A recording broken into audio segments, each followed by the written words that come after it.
High বন্ধুরা, শুভ দুপুর।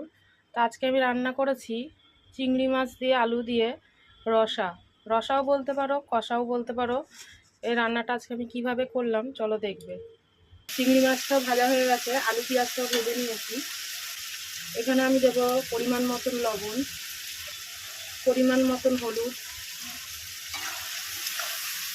নুন আর হলুদটা যে আমি দিয়েছি এটা আমি একটুখানি কষিয়ে নেবো যাতে হলুদের কাঁচা গন্ধটা না থাকে। এখানে আমি মশলা করে নিয়েছি আদা, পেঁয়াজ, রসুন, কাঁচা লঙ্কা, শুকনো লঙ্কা, গোটা গরম মশলা। গোটা গরম মশলার মধ্যে আছে দারচিনি, এলাচ, লবঙ্গ, আর আছে সাদা জিরে, টমেটোও আছে। একসঙ্গে আমি পেস্ট করে নিয়েছি, এটা আমি এখন কষিয়ে নেব।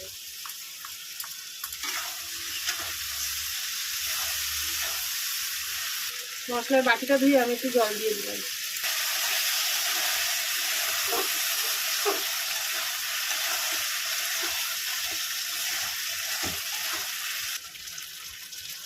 মশলাটা পুরো কষানো হয়ে গেছে, এবার আমি জল দিয়ে দেবো।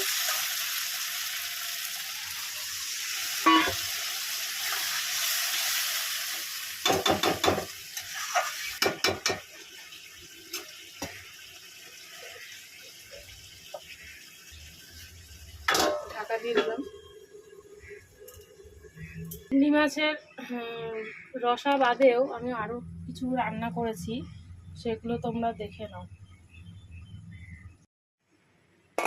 ডাল করেছি, এই যে এঁচোড় দিয়ে আলু দিয়ে তরকারি, নিরামিষ না কিন্তু চিংড়ি মাছও দিইনি।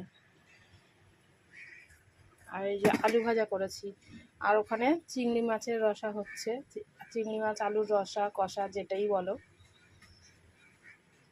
অল্প অল্পই রান্না করেছি আজকে। এই আর একটা রান্না করেছি, রান্না বলতে কি, এটা কাঁচা আম কুড়িয়ে রেখেছি, কাঁচা লঙ্কা, একটু নুন, একটু চিনি দিয়ে এটাকে মাখবো। এই কাঁচা আম বাটাটা আমাদের ঘরে খুব ভালোবাসে সবাই, আমরা সবাই এই কাঁচা আম বাটাটা খুব ভালো খাই।